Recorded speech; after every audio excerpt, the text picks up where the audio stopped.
Welcome to the debut episode of Sabres Scoop, presented by the Hockey Writers, a once-a-week show covering all things Buffalo Sabres and NHL hockey. We thank you for joining us today, and to make sure you guys don't miss any future episodes, be sure to subscribe to and like the show on YouTube. Follow and share us on Facebook, and catch the great hockey content over on thehockeywriters.com and on our Twitter feed. You can find us at Sabres Scoop THW and everything else at the Hockey Writer on Twitter. And with that being said, many of you haven't seen our faces before or even possibly heard our names. So we are going to briefly introduce ourselves and a little bit about our hockey background, so you guys know we aren't just talking nothing here. So the floor is yours to whoever wants it. I can start us off if you want. Sure. Go ahead. So yeah, my name's Jordan Jacklin. It's at Jordan_Jacklin on Twitter. And I actually am brand new to the Hockey Raiders. I just started last month, actually. And I proposed the idea of starting the show with these guys because I knew they're high quality writers as well. And in terms of my writing, I would say I'm definitely more of an analytics guy. I believe both the video scouting and analytics are tools that can be used in player evaluations. I've always been like that. And in terms of my background, I'm currently in the Ryerson RTA, which is Radio, Television, and Art Sport Media program. I just started. I'm a first-year student. I'm going to be graduating in 2024. And my goal is to be a play-by-play commentator one day. And who knows, maybe I'll be taking over for RJ one day, Great. I'll go. So I'm Tom. I've been at the Hockey Writers since June 2020, so it's been a few months now.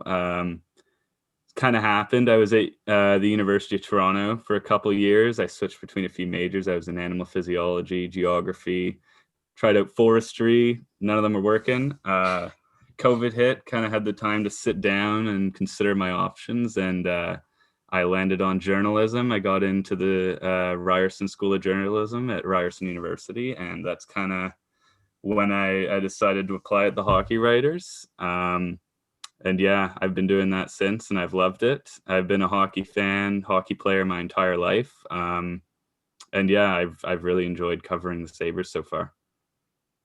Great.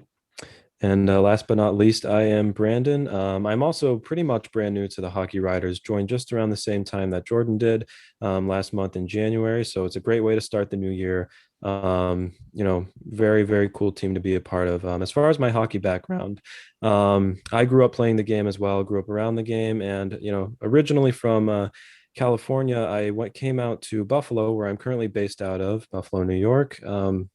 I guess I'm the lone American here where the Sabres are. So that's a cool fact about myself. I graduated with my bachelor's in sport management and my master's in sport administration from Canisius College just last year here in Buffalo, actually. And I have worked in hockey at a bunch of different levels, the junior hockey level in the OJHL, the women's hockey with the NWHL, done a little work for the Canisius College Division I NCAA team, and now I'm writing, and that's something I really enjoy doing. Kind of like Jordan, I take the analytical approach. I really like digging deep for that stuff. I also was a goalie, even though I'm only 5'8". I was a goalie and not a very good one, but I'm good at writing about them. So that's all I got to say about myself. Were you an athletic goalie? Brandon, were you an athletic goalie when you played? If by athletic you mean since I was so short I had to dive all over the place, then yeah, I was pretty athletic. Oh, I can imagine. Yeah. So all right. So we'll head into some Sabre stuff. Actually, did we give our Twitter handles? I don't know. You can find me on Twitter. I'm at Tom Pepper. I am at Jordan Jacklin. At Jordan_Jacklin on Twitter. The underscore is crucial. Don't forget that. I am at bsalts15. So awesome. Okay, and now we can let's head into some Sabres stuff. So obviously, right now Sabres aren't playing. They're off until Feb 8th. Their next game scheduled for Feb 11th, but we'll see if that actually goes ahead.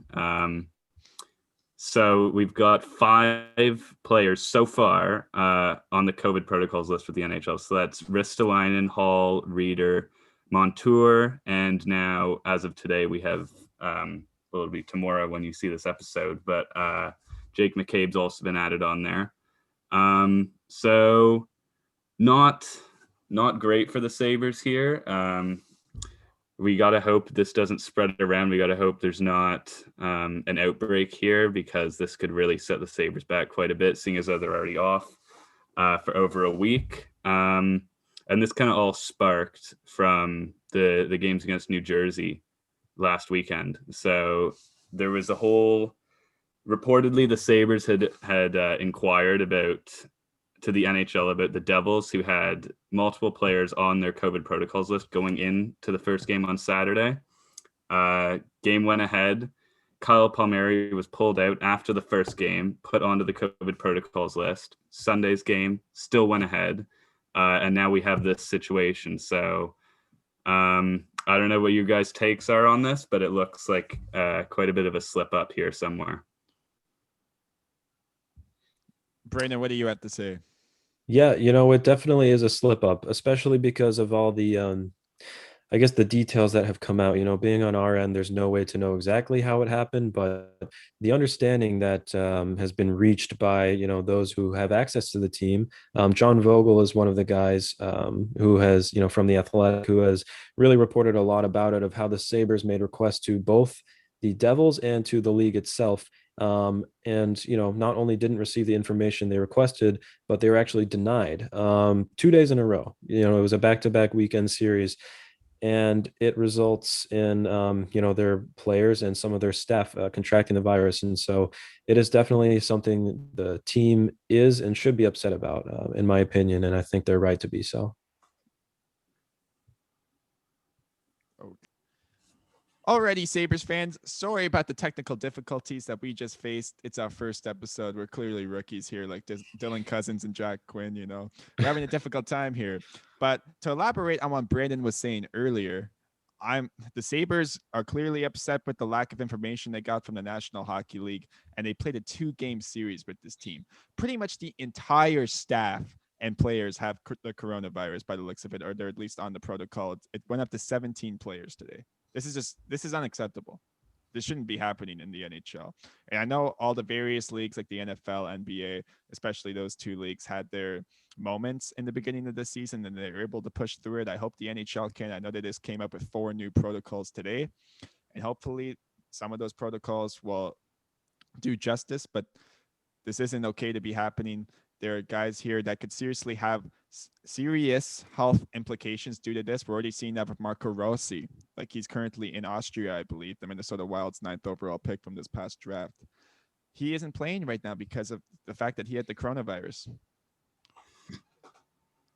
Exactly. And so when you have the big concern going into the season, more so than the players who are in the prime shape and prime ages of their lives, most of them are, was really the coaching staff and the rest of the organization that they're around on a day-to-day basis. And so when you have a 61-year-old coach like Ralph Kruger now, who has confirmed contracted the coronavirus, that's reason to worry, and that's more reason for the team to be upset. And I'm not sure if you guys wanted to speak specifically to his situation, just because he is a popular figure in Buffalo, and so people are rightfully upset. So I'm not sure if you guys had anything more to say about that. Tom, what do you have to say? Do you want me to speak? I just think the whole situation together just seems very fishy and suspicious. To me, it's like, this is a serious issue. COVID, not only does this delay the schedule, but this is serious health implications, like you said, for especially the older coaching staff. So now that Ralph Kruger is tested positive, it's just completely unacceptable that this happened. I don't know how you have a player play on Saturday. First of all, I think the weekend should have been canceled anyways, knowing that there's already a little outbreak going on in the team, but of people going on COVID protocol. But you have someone in the game on Saturday who gets pulled out to be put on COVID protocols. Everyone on the ice was in contact with him. Does that not raise some concern that you should maybe cancel this game, move on to the next? Obviously, there's an issue here with the Devils, but no, it went ahead, and now it's kind of a scary situation in Buffalo. We got McCabe's got it now, or we don't know if he's on COVID protocol, but Kruger's tested positive. We have that confirmed, and we don't really know if we'll have to wait and see the next couple days. This could not be. This might not be over. Yeah, guys, and the guy I'm really concerned about here on the coaching staff is assistant coach Don Granado. This is an older gentleman, and he was put on a ventilator in October of 2019, and he had a near-death experience due to the complications that he was receiving. This is a guy that cannot really afford at all to be getting the coronavirus. And if the league seriously isn't taking stuff like this seriously, then they really need, I don't know what they have to do. They need to be putting on maybe 20 new protocols. I don't even know if 4 is enough. They need to figure this shit. Sorry, they need to figure this stuff out. I don't know if I'll swear yet, but yeah. And so we can kind of head into the NHL as a whole. This isn't just an issue with the Sabres. We've had almost 100 players now are on the NHL's COVID list. And so why do you guys think the NHL is really struggling to keep this under control? Do you think there's some flaws in their COVID protocol plans? What are your opinions? I'm not exactly sure. And, it's a real head scratcher for me because, I have, the NHL has kind of shown themselves to be, lacking, I guess, some of the leadership that other leagues have as far as, leading in certain things. They're always behind in TV contracts. They're always behind in, publicizing their players. They're always behind in everything. And those things are menial in comparison with COVID-19, but they are once again showing that they were not as well prepared as they should have been. I thought because they executed the bubble format so flawlessly, with virtually no players, at least when the qualifiers started, from that point on, nobody contracted the virus, and that was done excellently. And then when it comes to this, obviously there's going to be risk and there's going to be people who test positive, but 10 games into the season, 100 players almost who have it, that's unacceptable. And I don't know why. I don't know what they can do differently, but I think we got to keep a close eye on it. No, I totally agree there, Brandon. And, we haven't been seeing this really in any of the other divisions besides the Mass Mutual East Division. And we're clearly seeing that like there's over 90 players now, or 90 exactly, sorry, today that have been put on the COVID protocol list since the start of the regular season. And I don't know, this happened in every league, guys. I mean, it was kind of expected to happen. As long as they're listening to the experts, I hope, the NHL is a copycat league. We all know this. They're gonna do whatever the other sports did, hopefully. And I think they can get themselves back into shape here where people aren't getting the coronavirus all over the place. I do just think it is, like you mentioned, the bubble format in the playoffs. The NHL really, they really led the way out of all the other pro leagues. They went into that playoff bubble, executed it flawlessly, no issues, no COVID, went through the entire thing. And now we're kind of here where now there's traveling involved and people are going other places. And now we've kind of seen these issues arise. So they've added some extra measures in today, but they're going to really have to figure out. We're 20% of the way through the season. The issues haven't been extremely bad so far, but when you're 20% of the way through the season, that can change very quickly. So you just really got to hope people are obeying these protocols. If they need to implement more measures, they got to do that because this could get out of hand. So Totally agree. No, I totally agree. And the segue into our next topic now, maybe they bring it up the mood a little bit. We always like talking about potential trades in the NHL because they barely ever happen. Elliot Friedman poking around saying that the Pittsburgh Penguins, have looked at Leafs defenseman Travis Dermott. Do you think there's a fit there with the Penguins for Travis Dermott? Brandon, you go. Yeah, as far as what the Penguins need on their roster, I would say he's definitely an immediate fit.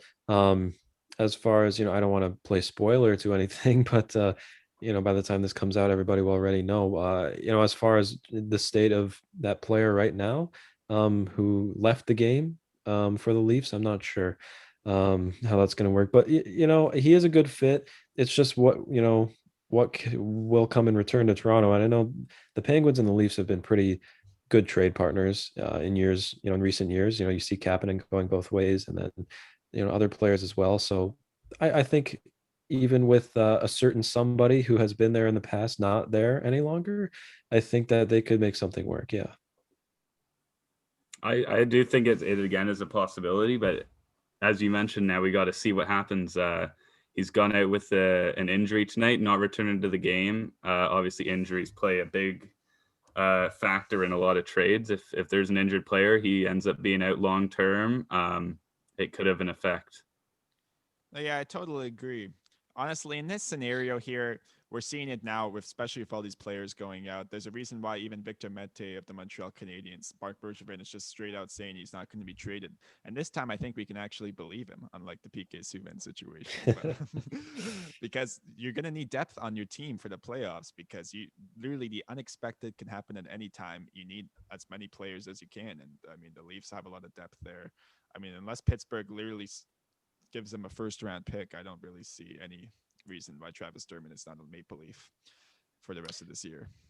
Yeah, exactly. And I'm not so sure why Pittsburgh is, why they would be so hasty as to feel like they have to make a move like that. I'm not sure where they think their roster is at. I'm not even sure if I am 100% positive what kind of roster, what kind of team they have there. I'm not sure, but that's all going to be up to a new face, because Jim Rutherford, the ex general manager of the Pittsburgh Penguins, who was there for a number of years, brought them a couple of cups.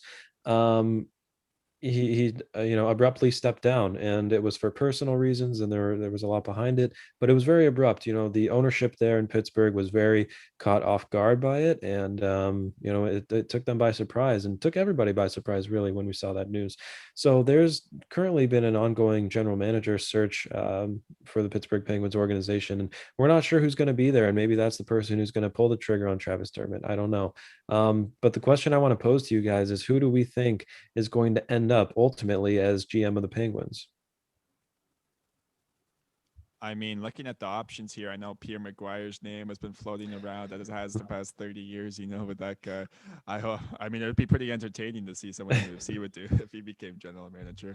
We know now for certain that a guy like Chris Drury, assistant general manager on the New York Rangers, is not going to be interviewed. We know Jason Botterill, former Sabres GM, is not going to be interviewed for this position. So it's going to be interesting. I've heard names like Lawrence Gilman. I know Elliot Friedman reported on that on the 31 Thoughts podcast of the Toronto Maple Leafs. He's the guy that literally helped invent the salary cap. He knows how to do all that stuff. He could be a decent fit there, but I'm curious, what do you think, Tom? Again, it's really hard to tell now that Drury's dropped out of the running. He's not going to be applying. And Jason Botterill was the interesting one for Sabres fans. Seattle Kraken haven't given him permission to interview.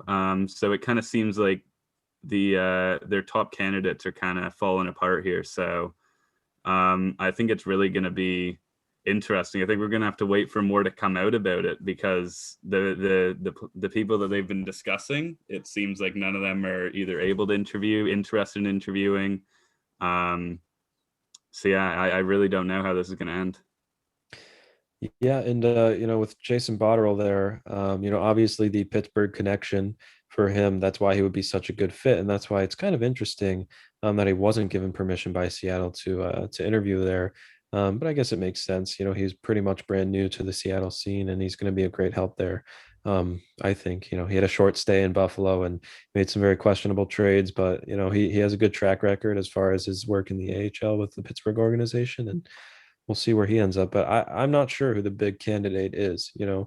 Jordan, you joke about Pierre McGuire, but he interviewed last time they had the opening before Rutherford, and we know how much he loves Sidney Crosby, so it would be a good fit.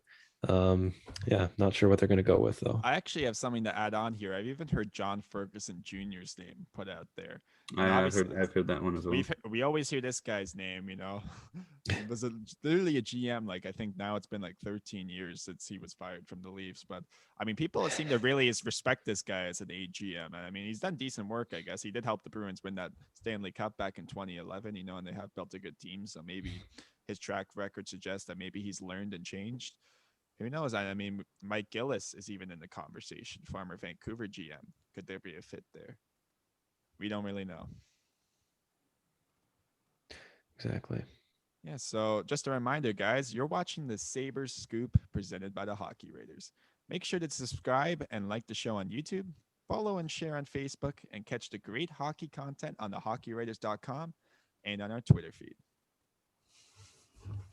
And now we'll circle back to the Sabres here out of the general NHL news. So let's kind of go through how the Sabres have played this season so far. They've played 10 games so far. Positives, negatives. What do you guys think? I would say positives, and I know we'll get into the specific numbers, but I think their special teams were really a highlight. Their 5-on-5 strength, and this isn't just exclusive to the matchup with the Devils. It's really a bigger season thing. Their 5-on-5 play has been underwhelming, as insofar as that they're not getting the production. I think they've looked good at times. Obviously they split the series with the Devils, so I guess that any series they split is a positive at this point. I think they looked decent, and we'll elaborate on that, I'm sure. Yeah, I mean, so far, just echoing off what Brandon said, I mean, their 5v5 play is definitely suspect at best. And I don't really think it's sustainable to suggest that they're going to keep a 30% power play for the rest of the season. But I mean, they have looked pretty decent so far in some aspects of the game. Jack Eichel has produced, even though you could probably say you would maybe like some more goals. You're seeing good production out of Victor Olufsen and out of your top guys. And even a guy like Curtis Lazar has randomly come out and put up 3 goals. One of the bigger questions for me too is regarding around the goaltender situation. Is Linus Allmark going to be able to handle a starter like load for the entire season? I know it's a condensed schedule, but will he be able to do that? Especially if Carter Hutton continues his trend of his, where he just isn't NHL caliber. A lot of questions with this team. I think the Sabres have shown a lot of potential.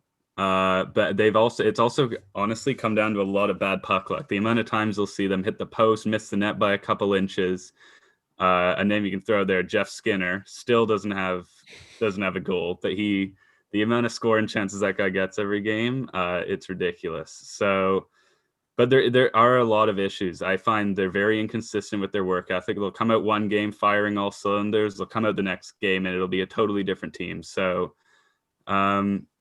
They really have to sort this out. Maybe this COVID break, while they've got guys on protocol, maybe this will give them some time to think and kind of regroup and come back, because there's just something not working here. Eichel and Hall, they're supposed to be the goal scorers on this team. They're not putting the puck in the net. There's things that have to be fixed here. Goaltending, Linus Allmark has been great. Hutton, it's not playing very well. And you got to have 2 goalies when you got a shortened season and you've got so many games within like 2 or 3 days of each other. There's things that have to be fixed, but there is potential here. There is potential. You can see it, but they got to start putting the puck in the net, and the goalies, at least Hutton, has to start making some more saves. Exactly. And the key word there is potential. It's who has tapped into that thus far and who has not. And we have a lot of, veterans at this point. Let's call Eichel a veteran on the team. That's what he is. He's the captain, he's the leader. But, as we've learned, one player a team does not make. And that's why we have done our due diligence to grade every player on the Buffalo Sabres through 10 games. And we're going based off of where they're at right now in the season. We are approaching, like Tom said earlier, the 20% mark completion of the season here, which is pretty crazy to think about. It's going by so quickly, but I'd say it's a pretty good benchmark to kind of get a good idea of what we have here with this team. And so we're going to go through the roster. Excluded from this are players who have not reached the 5 games played mark, except for the goalies, of course. Hutton has 4 games played, but he will be included. Not included, Matt Irwin with 3 games played, Casey Middlestat with 3 games played, and Jonas Johansson with 1 game played. So if one of you would like to kick it off with none other than the captain. Yeah, sure. Go ahead. Do you want to go? Yeah, I do have some stats here actually that I looked up regarding his advanced metrics. So Jack Eichel, 11 points in 10 games to start this season. All 3 of us decided to grade him a B+ to start the year.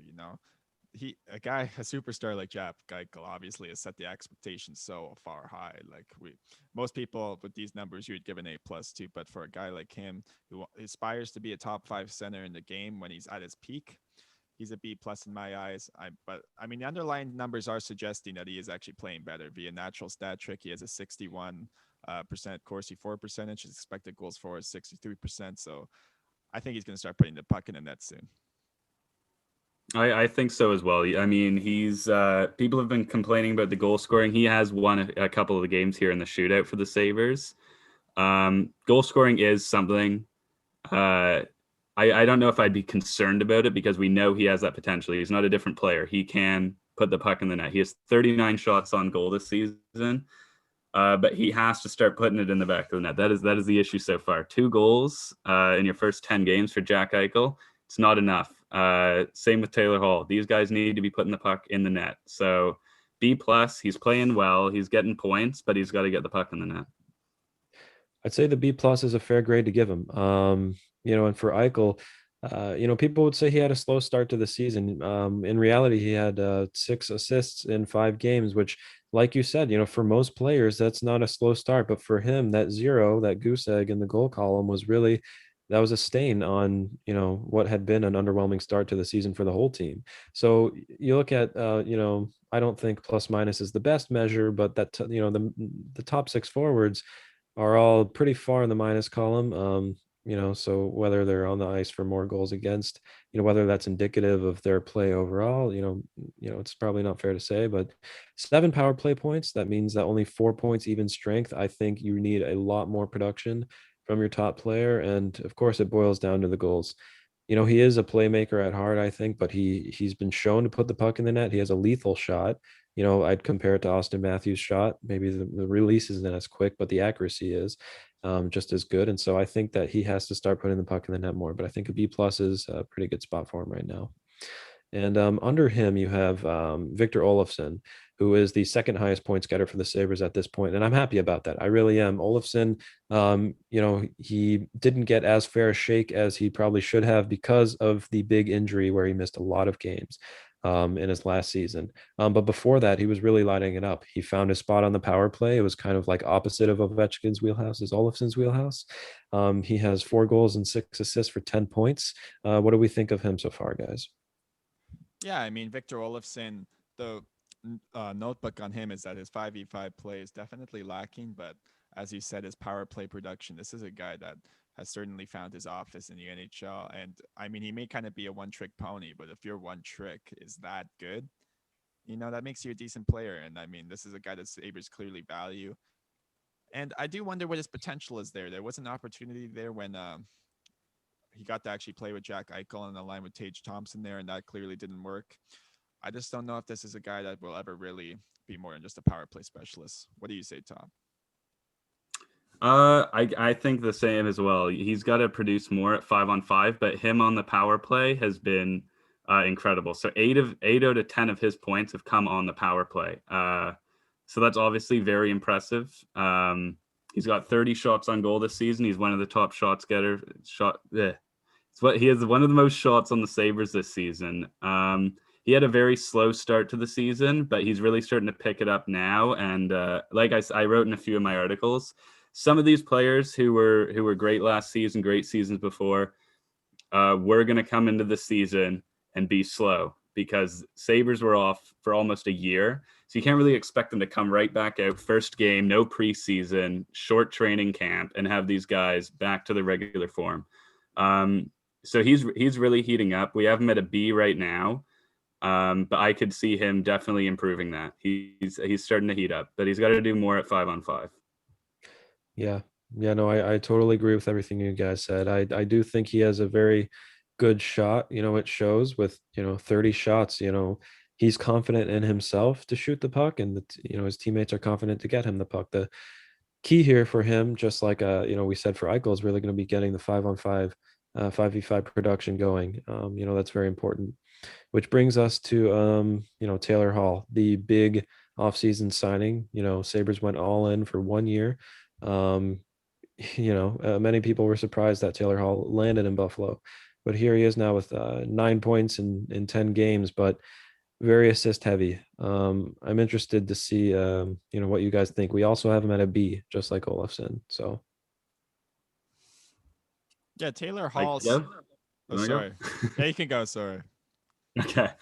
Yeah. Again, this is another situation like Eichel. he's not playing how we thought he was going to play. He's been good. 9 points in 10 games is very good. But we were really expecting this to kind of take off when they were on the first line together. Now they've been broken up. They're really just trying to figure out how they can get Hall to put the puck in the net. He's got 19 shots. Probably want him to be up a bit higher than that. He's around the middle of the pack there, a bit higher. Again, plus minus isn't a great stat to look at, but he's same as Eichel, -6. A lot of the forwards are in the negatives. 5 of his points have come on the power play, so that's more than half of his points. There's just they need to start getting it together. The inconsistency, the poor play at 5-on-5. Yeah, B. Yeah, I would tend to agree. You know, this is a player that only has 4 even strength points at this moment in 10 games throughout the season. This is a player that won the Hart Trophy with the New Jersey Devils, you know. Yeah. And the thing about him is it does seem to be the anomaly for him that season, because generally the first overall pick, he's only put up about a bunch of 60-point seasons. He had a couple 80 in Edmonton, I also know. But, like, this is a guy that's looking to potentially get $10 million now. Who knows if that's possible in a COVID pandemic-like setting. Obviously, he had to sign this 1-year contract. He's hoping to get paid this offseason. And if he wants to get paid, he better start finding some chemistry with Jack Eichel. Yeah. If they put him back up on the first line, we'll see what happens. Hopefully he earns his way up there. But one guy we can always rely on is our boy Sam Reinhardt. This is a player I've really loved. You know, people love to kind of hate on Sam Reinhardt at times. I know he was he was the 2nd overall pick back in 2014, I believe. And he's had a decent start to the year. 3 goals, 6 points in 8 games. He might be a -7. I guess everybody here's a minus. We've given him a B+, the 3 of us so far this season. Brandon, what do you like about Sam Reinhardt so far? I like his consistency. He's found a nice spot on the Sabres, as you know, he's been there. He's got to be one of the longest tenured guys there right now, besides Ristolainen. And I really like what I'm seeing out of him. He's always played with Eichel. Now he's switching in between. He's played with Eichel this year a little bit, but not the entire time. I think 6 points in 8 games is a good production. It's a good stat line for him. The glaring negative there is the plus minus, but then again, I'm not sure that's so trustworthy, just because the 5-on-5 play for the whole team has been bad. So maybe not pin that on him. He also has, a majority of his points are power play points. 29 shots is, that's up there in the top 5 with most shots on the team. It's looking like he's an all around, good. He's all around produced very well. And I think, putting him at a B+ right now is good. So. Yeah, you guys have touched on everything. He's been consistent, all around good. It sucks he's been injured the last couple games. Hopefully he can get back into the lineup when Sabres return to play, and get back to where he left off, because he's really been looking good out there. Yeah, I totally agree, guys. And one thing I never thought I would ever say in 2021 is that Rasmus Delene has been the best Sabres defenseman for this team. That is not a sentence I thought would be uttered out of my mouth, but I don't know how you could disagree. I mean, looking at the on-ice results for the Mccabe Delene pairing, this guy has clearly come to play. He has 2 goals, 4 assists, 6 points in 10 games. We've all rated him an A so far this year. Only one other player currently has an A rating. Tom, what do you think about Risto's play so far? First of all, I'm very happy for him, silencing all the haters. He's been a lot better than I think a lot of people expected. And he got 6 points in 10 games. That's more than double the second best defenseman on the Sabres, because three of the defensemen, Delene, Miller, and Mccabe, all have 3 points. Rasmus Dahlene's doubled that. He's also been very effective on the power play. So he is 4 of those 6 are power play points. And the Sabres have been using him a lot in front of the net on the power play to kind of bang in the dirty rebounds and screen the goalie. And it's worked. He scored the other day. I just feel is what I said. But yeah, overall, he's really been proving his haters wrong this season, and I hope he can keep it up, because overall he's been fantastic. Yeah, man, this guy's got a lot of haters. You said it many times, but Risto, you got to look, retroactively. Look at the rosters that he's been a part of. Look at the ice time that he's been getting. He's constantly in, the top, percentage of defensemen in the entire NHL as far as time on ice. And when you're on one of the worst teams consistently, it's going to reflect a little bit on your own play, even if you're not that bad. Now, I will admit that he's had his games where he just looks awful. He's big, lanky, not the fastest guy, but he's a strong defenseman. When he's electrified the bench by having some really good body checks this year, really good hits.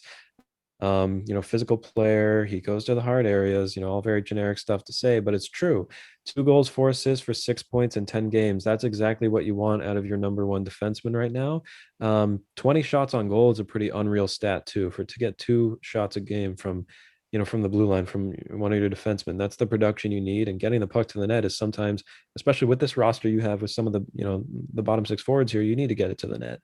And so, I think Risto has 100% earned his A.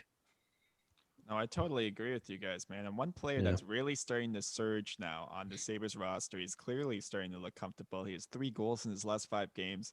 That's second line center Eric Stahl. This is a guy, that was clearly overshadowed by the Taylor Hall signing in the offseason. But don't forget, he put up 40 goals just 2 years ago. Guys, what do you think about Eric Stahl so far this year? Yeah, I think Eric Stahl, he's shaping up to be a really good offseason acquisition for the Sabres. I think everybody expected him coming in, like you said, just scoring 40 goals, just 2 years ago. I think everybody expected him to have, not that level of production, but really shore up the second line center position, which I think he's done pretty well. We gave him a B minus. That's just the average. I actually give him a B plus. So personally, I think I would put him a bit higher, but I think he's played that role great. The goals he's scored have been big ones, and to have 5 points through 10 games, if you're getting that kind of production out of your second line center, I think that's pretty good. So I would say, I think he's really. You go ahead. Oh, sorry. I just said, I hope he can kind of get into that 50-point range by the end of the season, but he had a slow start, so I'm comfortable he can get back up there. Sorry, Tom. I was just gonna say the B minus. I say B minus, not a B plus, only because of the slow start. If we take it all into account, he's really started to heat up lately. At the beginning of the season, we had a lot of talk about, is this guy really a second line center? Like, can this guy actually center this line? Is he supposed to be here? And I think he's really kind of answering to that now, because he's stepped it up the last few games, and let's hope we see more of this from him. Yeah, no, totally. That's very fair to say about him. And, it's going to take a lot of people to step up and kind of step outside their roles and provide a little more production than you might expect from them. One guy we've seen that from has been Curtis Lazar. Now, he had that 2-goal game. Outside of that, he has 1 goal and 1 assist. So, but you're not looking for necessarily for a high, point production out of him. He doesn't need to be scoring at that high a clip to be succeeding in what his role is. I think he was a great bottom 6 forward, fourth line guy to re-sign. I think he's better than a lot of fourth liners in the league, and I think we have him at a B collectively. I think that's a very fair place to put him, and I'm interested to hear what you guys think about him. Yeah, Curtis Lazar is always.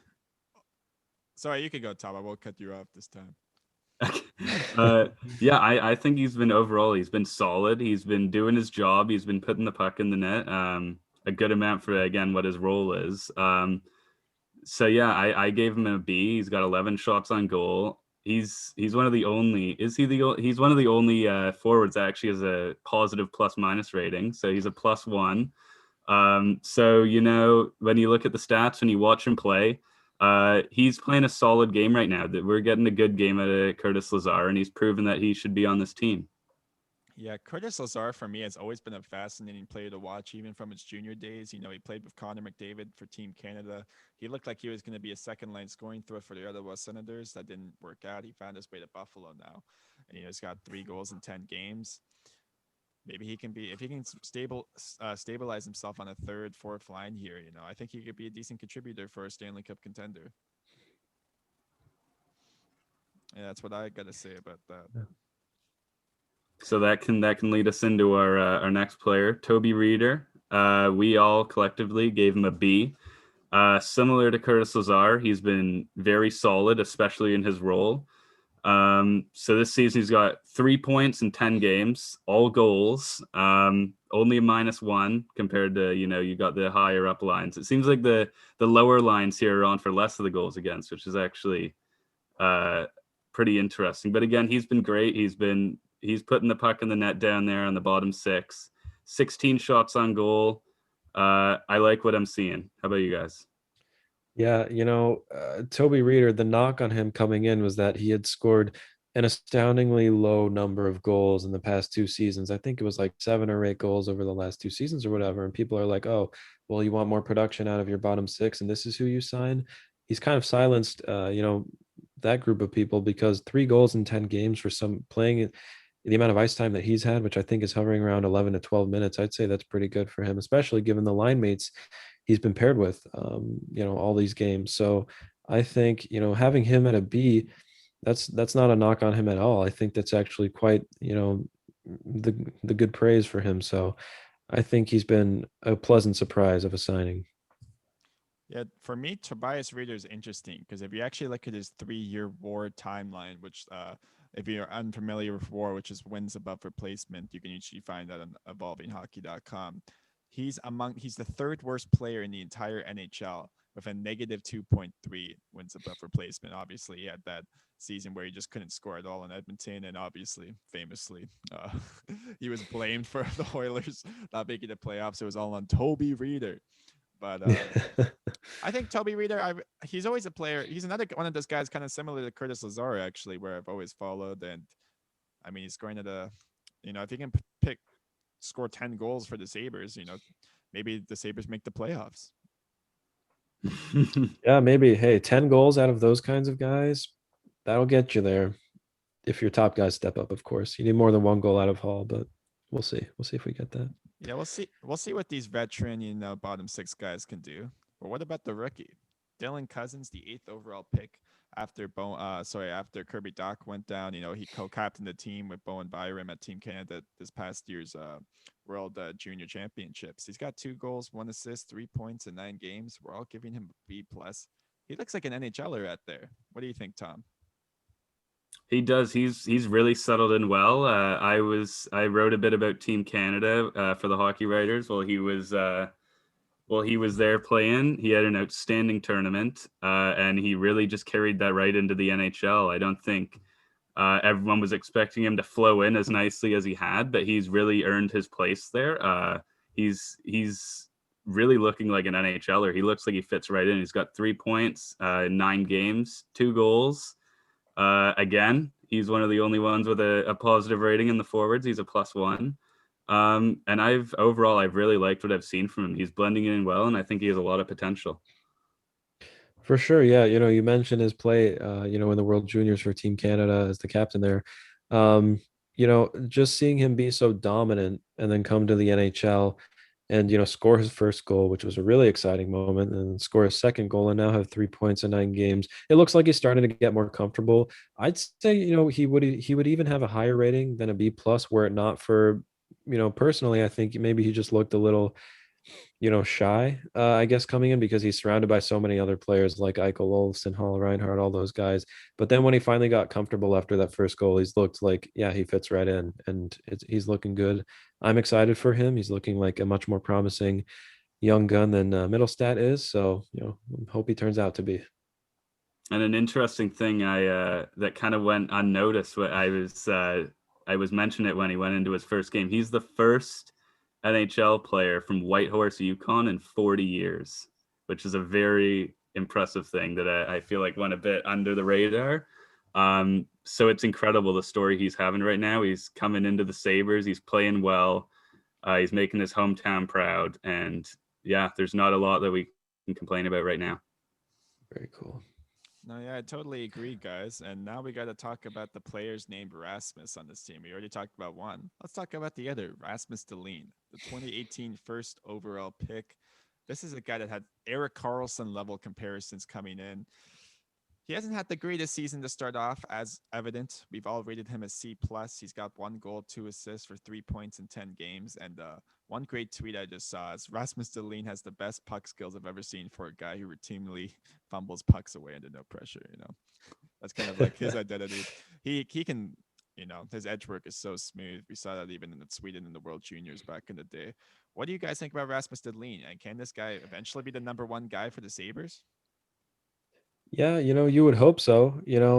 People are excited with him coming in, Rasmus squared, him and Ristolainen. It was really cool to have like that sort of Eric Carlson echelon type name coming into your organization. And I think in his first year, Rasmus Dahlin scored 48 points in a full season. That's very good. That is a very good stat line to have. Right now, people are really questioning this guy's talent, but I wouldn't be. One thing that's concerning for me though is just that all of his points are on the power play. He does have a lot of shots though, so you got to assume a good number of those are coming on 5-on-5. The only reason I think that so many people are being so hard on him is because he's had a couple of pretty noticeable blunders. There was one goal that was scored against the Sabres where he totally had his back to the play, kind of gave up a wide open net. Outside of that, after getting benched for a part of that game, I think he came back with a stronger showing the next game, and I think he's going to continue to grow. Keep in mind, this is a 20-year-old hockey player that we're talking about. So, don't be too hard on him. He's still growing. He has some great people surrounding him to bring him up, and I think he deserves the grade he has right now at a C plus, but I think he can definitely grow by the end of the season. I agree. I don't think he finishes the season as a C plus. He's the second most shot out of all the Sabres. He's got 32 shots. Puck's just not finding the back of the net. He also, in addition to that, one of the negatives, worst plus minus on the team. He's -9, which is not great, obviously, as a defenseman. And he has had quite a few blunders, as you mentioned, that have cost the Sabres some goals that they really should not have had against. That kind of cost them some games here. As we know, they've had a lot of close games that were winnable, and mistakes like that affect you a lot when it comes to the standings. So he has to step it up, but I don't think he ends the season as a C plus. I think he still has a lot of potential. I think people are being too hard on him right now. Give him a bit more time, a few more games, and then we'll come back and rediscuss. Yeah, I mean, he hasn't been the worst defenseman on the team this season. I think arguably that title has to go to Colin Miller.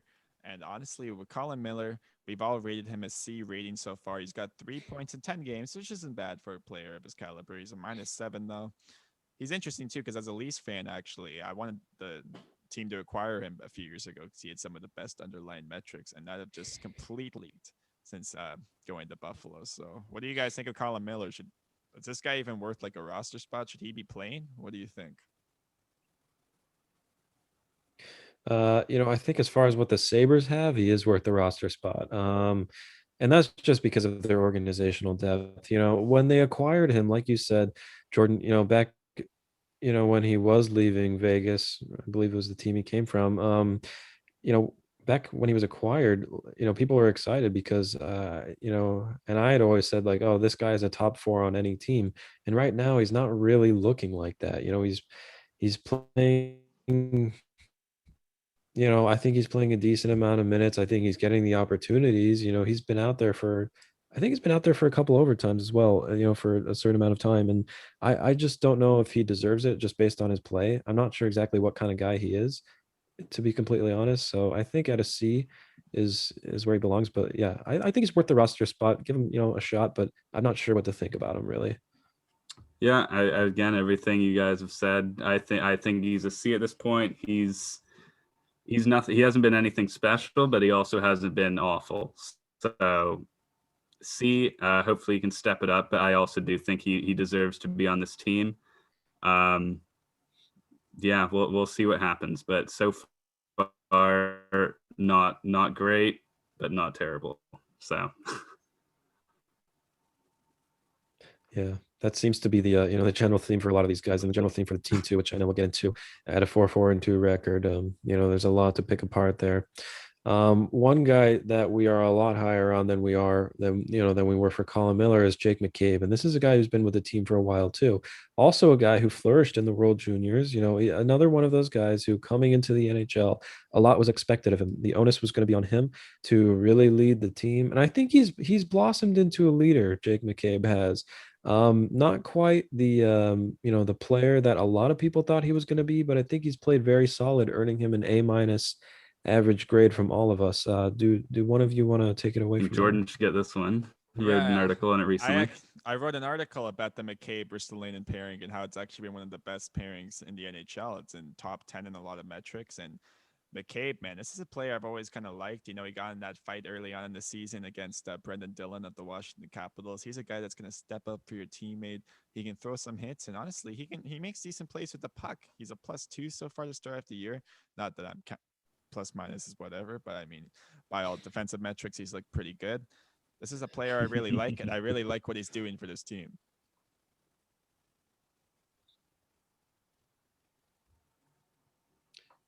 I agree. Yeah, he's been that Ristolainen and McCabe pairing has been one of the highlights for the Sabres this season, and hopefully it'll stay like that when they return. Yeah, guys, I think we just might be having Yeah, some I connection totally hope issues. so.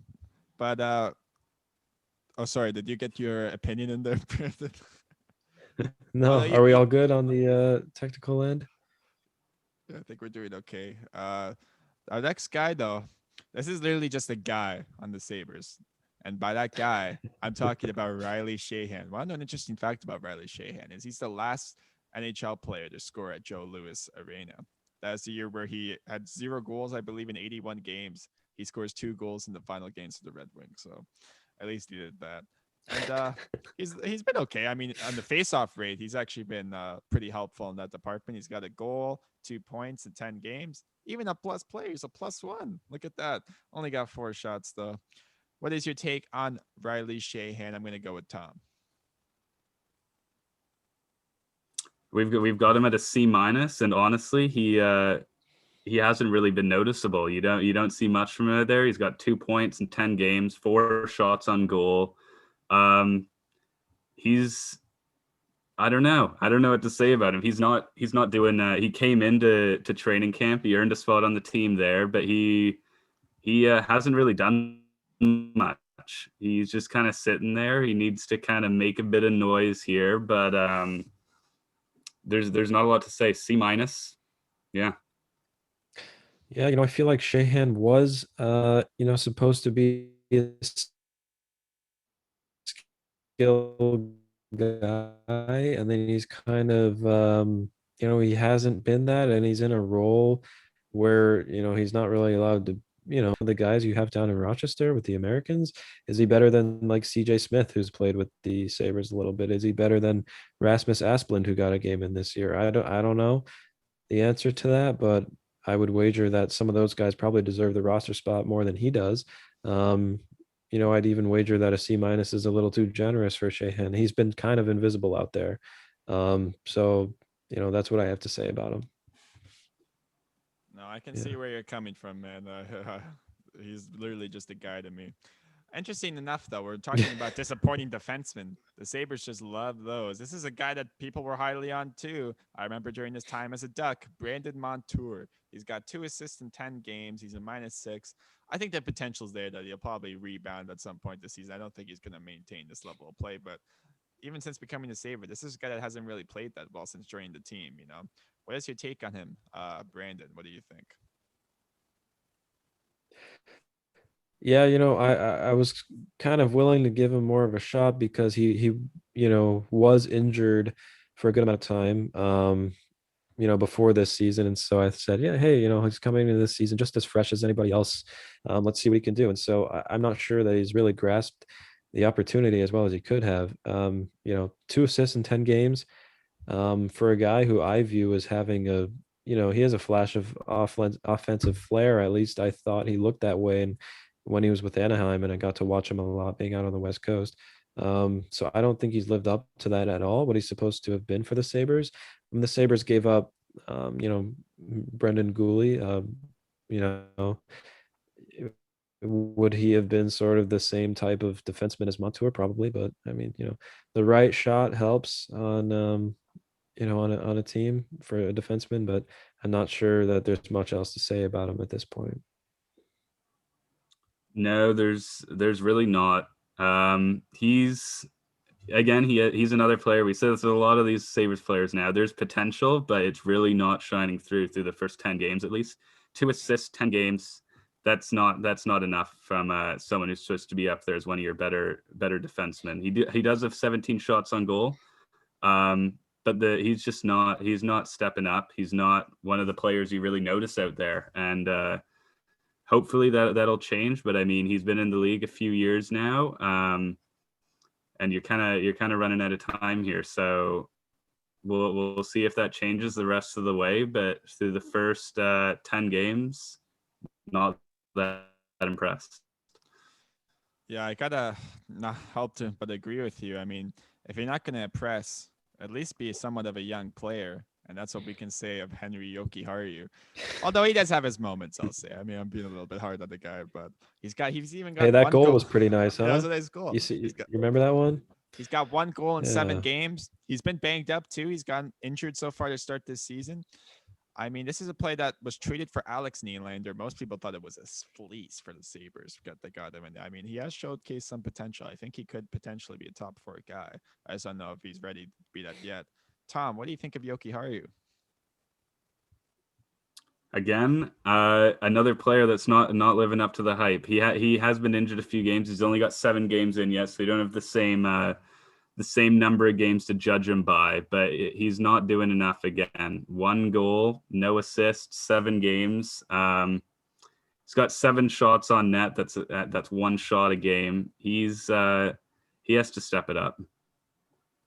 Yeah, I would echo what both you guys said. He's still young, so I'm willing to give him the benefit of the doubt here. And he has been buried on that third pairing a lot with none other than Colin Miller, I believe. So, let's give him a fair shake. I know that 1 goal he scored was that sharp angle shot. I forget against which team it was, but, that was exciting at least out of him. I would like to see some more offensive production because I feel like that's what we're supposed to see. But yeah, for now, I think the C rating is pretty generous to him. Now, guys. And yeah. Jordan, you've been ecstatic about this one. I'll hand it over to you. Yeah, no. We clearly have some differing opinions on this. This is probably this is the guy that everybody's talking about, Jeff Skinner. Just signing that contract that makes him, by the way, $9 million a season. He's going to be a Sabre till he retires probably at this rate, unless he gets bought out. Who knows? Maybe that'll happen sooner than you think. He's currently only got he has 0 goals, actually. He only has 1 assist in 10 games. Now, we have differing opinions. Tom, I guess, believes in him a little more. He's giving him a B. I've given him an F, Now, I know Ralph Kruger has started him out on the 4th line. He started him off on the 4th line, and he has worked his way up. I'm not going to lie. He has looked pretty decent. He is making $9 million, though. I would hope you're looking more than decent, and I hope you would look good in a top 6 role. And he did look good in a top 6 role. I really hope he can find us. I really hope if Hall doesn't work on that first line, you put him back out there. You put Hall with Stahl. I like that vibe, by the way. But I really just think Jeff Skinner, he needs to really show why he deserves to be at least on the 3rd line with a guy like Dylan Cousins or up. And that starts by scoring a goal. What do you guys think? Man, that's a bold, you're saying a 10-year veteran has to show that he can play with a rookie. That is a bold take. But hey, for the $9 million man right now, 1 assist. It's just not cutting it. But, I'm going to harken back to a friend of mine who every single time these Sabres tweet their lines for the game, he responds with Skinner does not belong on the 4th line. And that's something that I'm going to echo because he doesn't. And the last time that he scored 40 plus goals, he was playing alongside none other than Jack Eichel. I think he has to be in that position to succeed. I think he's comparable to a Phil Kessel where he's going to score if the puck is on his stick, but he's got to have somebody dishing it to him. And, he has a great skating ability as we've all seen. He gets the opportunities with 24 shots. But there was a game not too long ago where he had 2 shots in close, couldn't bury it. He's got to he's snake bitten right now, and a lot of that probably comes from where he's playing in the lineup. But whether he's with Eichel or he's with Sheahan, he's got to find a way to really make it happen. $9 million, 1 assist. Yeah, I give him a C minus, just because I understand his plight, but he's got to pick it up himself too. No, and I really hope. So I gave him a bit of a higher rating. What's that? Yeah, I gave him the lowest I rating. go ahead. I gave him a bit of a higher rating here. I have him at a B. Maybe that's a bit too generous. Maybe a B minus. But from what I've seen from him, being in the bottom 6, he has been one of the most noticeable players for the Sabres, despite being at the bottom of the lineup. If I don't know why he hasn't been tried more in the top 6, but whenever he has been, he really stands out, and he's really not being utilized here. I'm not sure when it's going to happen. It almost seems like a matter of, I don't think it's an if, it's a when he's going to be moved up, because he's playing very good hockey. The fact he has no goals is very shocking. It almost seems like there's a curse on Jeff Skinner right now.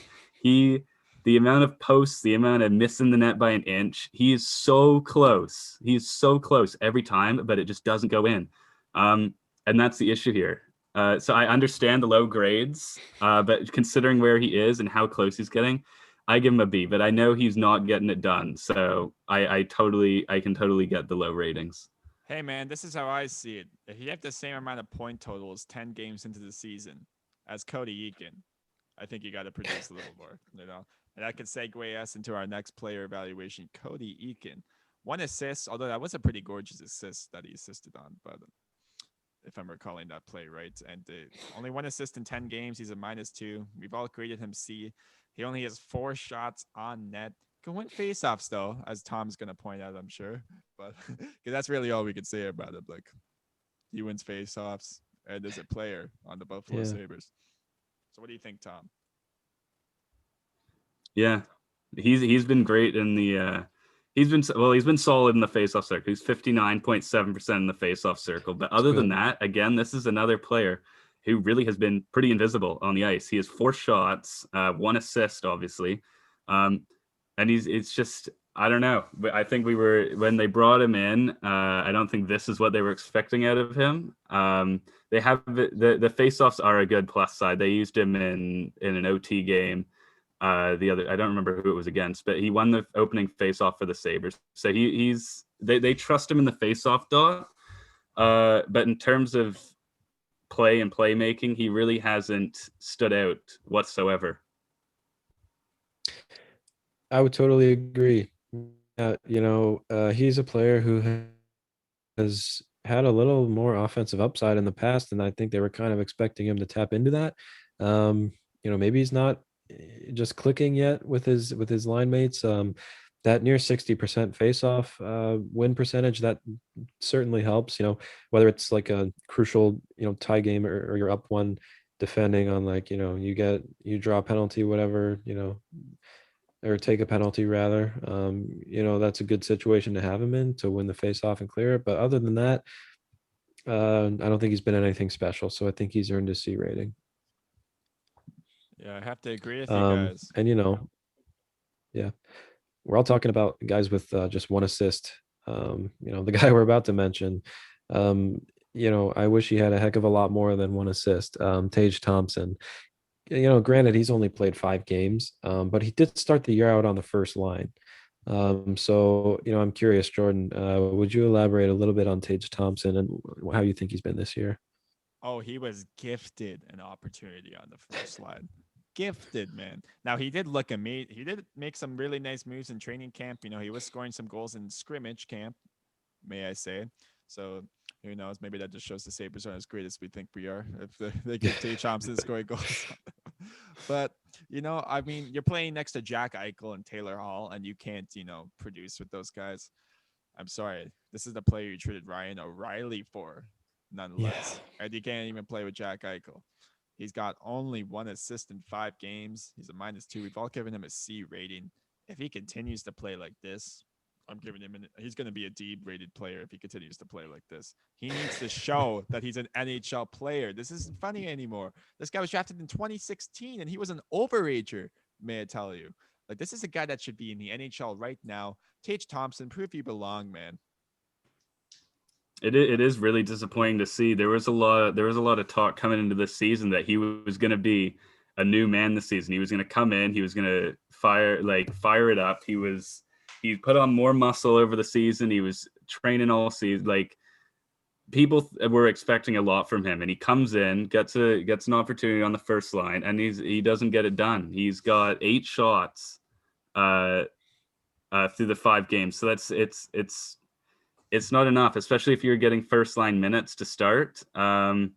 This is not what people were expecting. We were expecting a lot more this season. Yeah, no, a lot of Sabres fans have to have a salty taste in their mouth when they see what Ryan O'Reilly has done and is doing currently as the new captain of the St. Louis Blues. And to think that you let that player go for what seemed like a good package at the time, thanks to Jason Botterill, but Tage Thompson being the only remaining piece of that puzzle, really. And he's not really showing for it. So it's very disappointing.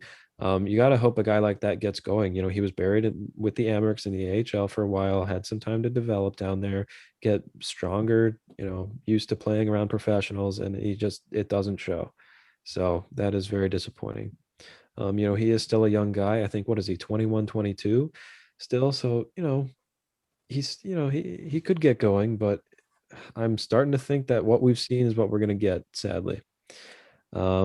And it has also only been 5 games, so that's true. That's true. Small sample size, hopefully. We'll see. We'll small see. Sample size We'll issue. see what happens. I'm hoping when we check in another 10 games from now, hopefully that's turned around. Maybe I'm being too harsh. But one guy we were all harsh on, who also has only 5 games played, came into the season injured. Maybe give him a little bit of leeway. Don't grade him an F, but we all graded him a D. Kyle Okpozo. Fire away, guys. Oh, God. I have some stats to back this up, too. Want to know something interesting, guys? When Kyle Okpozo joined that third line with Tobias Reader and Cody Eakin, they had a 19.6% expected goals for percentage per moneypuck.com. That is the worst out of any line with at least 40 minutes played in the NHL this season. Now, obviously, maybe they could be better. I don't know. But Kyle Okpozo has looked awful this year. He's looked pretty bad as a Sabre overall, although he's had his moments. I know. Obviously, a guy like that is hard miles, right? I don't blame Kyle Okpozo at all for that contract he has. That was clearly something the Sabres general manager. All those contracts in 2016, by the way, have looked terrible, pretty much, in that free agency. I don't know how many of those contracts those GMs are like nowadays or haven't been bought out or traded at this point. But yeah, I mean, I think there's nowhere to go but up for Kyle Okpozo. Oh, yeah, there's really, again, just unimpressive. He came back out of injury, expecting a bit more of him. He has 1 shot in his 5 games. 1 shot. Yeah. He's not doing it. Again, small sample size like Tage Thompson, but in the first 5 games, you're getting 1 shot, no points. And as you just mentioned, ranked worst line in the league. This is not looking good, but we'll see what happens the rest of the way, because it is a very small sample size. Yeah, it is a small sample size. And, you've seen him be successful in his role, even with the Sabres last year when they had the log line with, Johan Larsson, Kyle Okpozo, and Zemgus Girgensons. Obviously, you let Larsson, walk out the door.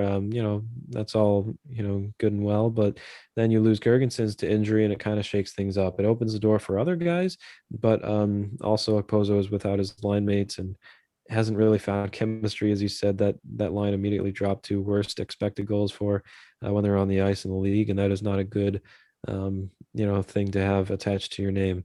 If the floor is 0 points, then the ceiling is as high as he can take it, I guess. But we'll see if that works out. I'm not 100% positive that he will, but yeah. Yes, I can take us into the goaltending. Yeah, sure. For Linus Allmark, we've all been very impressed with him. We rated him an A, and he honestly has been very good. This is what we want out of Linus Allmark. He's got .914 save percentage through his 6 games, 3-1-2 record. He's been very good. And again, as we've seen, the Sabres have posted quite a few graphics recently. He's now the 2nd all-time best goaltender in the shootout, and the Sabres needed that in the shootout quite a few times this season. overall, he has been, I think he's really proved a lot of his doubters wrong. I think a lot of people came into the season and there still are concerns about the goaltending, but it's not on him. He's proving he deserves to be a starter on this team. And yeah, we gave him an A. What do you guys say? Yeah, Linus Allmark to me is proving that he can be an NHL starting goaltender.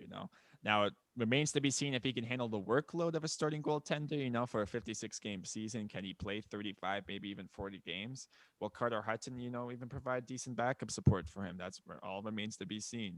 We saw what happened with Freddie Anderson in Toronto last year, and Michael Hutchinson was backing up. It didn't help him at all. He had his career worst season. But Linus Allmark appears to be up to the task. He's got a 914 save percentage. I actually wrote a piece about Allmark, plugging myself again, a couple of weeks ago. And it was interesting because coming into this year, his underlying stats suggested he was just outside the brink of a starting goaltender in the NHL. I'm talking about like his advanced stats, like GSAA, that goals saved above expected, those stats. So I think he's really now showing that he's really up there. And this is a guy that most teams, I think, are going to want as a starting goaltender, and Buffalo's lucky to have him. Yeah, I certainly think they are, especially when, with a backup like he has. I'm not sure if it's fair to call Hutton a backup, but we'll get to him in a second. My thoughts on Olmark are, he just surpassed like the 100 games played threshold, and that's a good body of work for an NHL goaltender. And to even make that threshold, to pass that 100 games played, it shows that there's something in him that is capable. I think he's very capable. He has a 3-1-2 record right now. The goals against average at 256 for a team that is currently 4-4-2. That's not a terrible thing. 914 save percentage. In a typical NHL year, that's average, but I think that's good for this year. And I think all of us giving him an A has shown that it's not just us, right? A lot of Sabres fans have a lot of confidence in him right now. He's looked solid. Overcame some adversity in the early part of the season where he stepped away from the team because of family, issues, the passing of his father. But he's come back and looked as sharp as ever. And I'm really excited to see where he can lead this team. I mentioned his backup, Carter Hutton. He has the other 4 games played. A record of 1-3, and some numbers that you never want to see for a goalie. A goals against average over 3 and a sub 90% save percentage. It's not convincing me that he's up to the task. What do you guys think? Oh God, when I was doing my goalie piece, some of the advanced metrics I was looking up were suggesting he was of an AHL starter caliber. This is a guy that signed after producing a 932 save percentage, which I know Tom is going to get into when he talks about this. This is a guy who signed for a 3-year deal, $2.75 million a year. That's bona fide backup money. And that's honestly money for a guy like Yaroslav Halak in Boston is making exactly that much. And look what he's been able to do with Tuukka Rask. That tandem's been phenomenal. Carter Hutton isn't even an NHL caliber goaltender, man. Like, I know he had the eye issue, right? So obviously you can't foresee stuff like that. And I really do wish him the best as his career and just life progresses. I never wish something upon a player like that, but I hope he can. If he can't figure it out, the Sabres are going to have to figure it out, is what I would say. The GM is going to have to figure out a better solution than Carter Hutton. Yeah, his time overall in Buffalo has not been at all what they wanted. Back when he was in St. Louis, he was that backup for a season, and he was incredible. He was one of the best in the league in terms of save percentage. He came into free agency that year as one of the top goaltenders on the market, and it just really hasn't panned out. And then we found out last season he unfortunately had some eye issues, which he's now dealt with. And so we kind of saw him coming into the season. We were like, okay, he's gotten this dealt with. We know he used to be an outstanding goaltender. Can he kind of get back up to form now that he's got his issues dealt with? And it's just not happening. 895 save percentage. That's just not. The Sabres don't need that. The Sabres need goaltending right now. For the amount of inconsistency they're having on offense, you can't have 2 goalies who are swapping. One of them's great, and the other one just can't get it done. And in a shortened season again, with multiple games played within a few days of each other, the backup goalie is going to need to get quite a few starts here. And Hutton is not proving he is capable of managing those starts. So I don't know what the Sabres do from here. I don't know if they're gonna. I've heard talk that speculation Adams is still looking into goaltending trade partners, but this is not. This doesn't seem viable long term. So again, small sample size, but the small sample size has been very bad so far. And so I don't know if we really expect him to suddenly kick it up when the Sabres get back to playing, but this is not looking good. Well, with that, guys, we've now reviewed every player on the team right now. Has played a certain threshold of games that we can deem that we can evaluate them. We had a minimum of 5 out of 10 games. And ultimately, I'm going to pose this question to you guys. What would we grade the team at the 10-game mark based on the play we've seen so far this year? Yeah, at 4-4-2, they're technically 500. Because for some reason overtime losses don't count towards that, but they're a 500 team right now. We've seen that's not good enough to make the playoffs, but they are not out of it, especially at this early in the season. I'm gonna go with a B minus here. I'll go around the same. I'll give them a B because they really have shown that it's again the puck luck is not going. This team, you give a difference of a few inches, a few posts, they could be a lot better than what they are right now on the standings. But the inconsistency, as we've mentioned quite a few times, the different they come out as a different team every night. It seems some nights they're coming out and they look like a top caliber team, and other nights they'll come out and they look like they should be in the league's basement. And you can't. You're not going to make the playoffs playing like that. You got to stick to a rhythm. You got to start finding your way, and you got to grind at it. And it's not happening. For me, honestly, I'll take a different route. I'm gonna give them a C plus. I don't think they've earned the right to be in that B tier. I think, sure they've. I mean, in reality, if they've only won 4 out of 10 games, they've lost 6 games. I don't care about the loser points. You still lost. I'm gonna say this again. I wrote a piece. Their overtime play hasn't been really that great. They're winning in the shootouts at least, so there's that. Cool. But like the Sabres team needs to be better. You signed Taylor Hall, and for whatever reason, you lost Dominic Cahoon. For whatever, I don't know how that you let that happen. You just can't let that happen. Like you signed Taylor Hall, you have Jack Eichel on this team. These are guys that are producing pretty fairly too, and it seems like they're going to get even better. You have a guy in Rasmus Delene, and you're getting decent goaltender in Linus Allmark. You need to make the playoffs. I don't care who you are. Figure out your 5v5 play. I like Ralph Kruger, and honestly, a lot of his coaching systems last year suggested he actually was a pretty good coach. But I don't know, man. I'm giving them a C plus. They haven't earned a B for me. They are. I give them a B because they really are. I don't think people are remembering the teams they're playing against right now. Like they've played Washington and Philadelphia pretty much the entire season. They just got a few games in against the Rangers and the Devils, but they really started the season against some tough teams. And even with their long break coming into these matchups with teams that had only been playing a few months ago in the playoffs, they really held their own. They took the losses, but they were really in these games. They were by no means blowouts or anything close to it. The Sabres, they're playing well. They just have to find consistency. No, yeah, honestly, I guess, yeah, you're probably right. The quality of competition is pretty high, I can admit.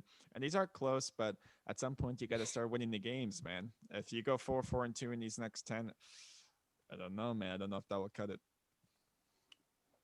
Yeah, no, I would have to agree with that. I mean, I have them at a B minus, so I'm right in the middle of you two guys here. But yeah, like I agree with Tom a lot that, they just haven't been getting the breaks. People say hockey is a game of inches and they've just been inches away. So, it's I'm hoping that they can turn that around. Yeah, let's see them play again. We were gonna see the Islanders. Unfortunately, we're gonna have to wait a little bit for that. We haven't even seen all the teams in the division. Washington and Philly are arguably two of the top teams in the Mass Mutual East division. So for the Sabres to, they blew out Philly that one game virtually. They only lost to Washington 2-1 in that game that Olmark started. So like those are games that are getting away, but they're not totally out of reach. So I agree with you in that sense that, say a bounce or two goes their way that game, that's 2 points instead of 0. It could have completely gone that way, and let's hope it does in the next 10. All right. I wish we had games to preview. in the next week, but we really don't. We're actually going to have to wait a week. We mentioned all the COVID stuff with the players and the coaches testing positive and being put in protocol, self-quarantining, all that good stuff. They resume tentatively on February 11th would be their next game that they play. So we don't really know when the next game is. Let's say that gets extended. Let's hope it doesn't. But what needs to change for this team to play better, not just at even strength, but overall as a team to make sure that they could win, 7, 8 of their next 10. I mean, for me, I'll start this off. It's quite clear the Delene and Mccabe pairing is not going to be. They're producing unsustainable results right now. So to make up for that, you're going to have to get a guy like Rasmus Delene to get going more. And I know he started to get going before this COVID break. We started to see a little bit of the glimpse of what that guy can be, but he has to do it consistently. And we need to continue to see the stars play decent. We got to see Jeff Skinner get going, like we've continuously mentioned. And I think that's going to be him beating on the second or third line. Maybe he ends up with Jack Eichel on the first line. Maybe you got to get him on the first power play unit more often. You got to get this guy going. You got to get Taylor Hall scoring goals. You got to get Jack Eichel scoring goals. Victor Olufsen, he can do what he's just doing. Sam Reinhardt can say the same. And you got to hope these depth guys and Toby Reader and Cody Eakin can continue doing what they're doing. And you just got to pray to the love of God that Carter Hutton can at least be somewhat better than he currently is. And Linus Allmark, if he stays the same, I think you're going to do probably fine. I'd probably give them a B at that point. Yeah, there's a few players that we're going to need to start stepping up when we get back. Again, you most notably Eichel and Hall, they got to start scoring. We got to get Skinner to start putting the puck in the net because he comes so close. It's not happening. Hutton's got to step it up. But it's going to be interesting how this all plays out because you can see the potentials there, but they're really just not. I know Ristolainen mentioned it after I think it must have been their last game, about how the work ethic on this team, they're just lacking it. It's just, they need to start playing like they want to make the playoffs, and you're not seeing it. You're not seeing that constant grind for the puck, and they're really missing out on that. So hopefully when they get back from this break, their next game's supposed to be against Washington. Fun. Like, play seen them quite I haven't seen them enough. Yeah. So we'll see what happens when they come out against Washington. They've obviously played the most games against this season, tied with the Flyers, but yeah, for sure. Yeah, you were saying there's bursts of excellence, but then a lot of the times they come out flat, and so that's one word: consistency. They got to have it, and that's what with a good work ethic, hopefully you can achieve that. Anything else, guys, you wanted to touch on this week? I know we've covered a lot, and there's not really much in the way of opponent previews or anything like that, but sound off if you got anything. Well, I just want to let you guys know, really try to follow our Twitter account for the podcast at Sabres Scoop THW. We're actually doing a really nice daily post series right now for Black History Month. We're highlighting any people of color, whether it's a staff or a player. So far, we've gotten Wayne Simmons in there. We've gotten Willie Reed. We've gotten Quinton Byfield, and we're going to continue to do that until the end of the month on the 28th. And I really like what we've been able to do so far. We're all collaborating on that, and it's really nice to shine the spotlight on these players. Definitely. For sure. Yeah. I really enjoy that series we're doing. And, we're going to get the fans involved too. We've tweeted out a couple of polls already. That they actually helped contribute to the makeup of the topic sheet here, helps determine what we're going to talk about. If you guys have any questions, anything you want to tweet at us, remember it's at Sabres Scoop PHW. I myself am at bsalts15, and you can find my stuff at thehockeywriters.com. And if you guys got any plugs you want to throw in there too, you can go feel free. I'm at Tom Pepper on Twitter. You can also find, I've got the link to my articles in my bio there, so you can just click on through there. I'm at Jordan_Jacklin on Twitter. You're going to be able to find a new article from me very soon, actually, as soon as this is posted, most likely, which is going to be the top 5 Sabres in franchise history. Not controversial at all, I imagine, But you can find me there at thehockeywriters.com. All right. So we want to thank you all for joining us on our debut episode. This has been the first episode of Sabres Scoop presented by the Hockey Writers. Make sure to subscribe to our show on the Hockey Writers YouTube channel and through Facebook. And you can follow us on Twitter at Sabres Scoop THW. And don't miss out on all of the great hockey content we've got at the Hockey Writers.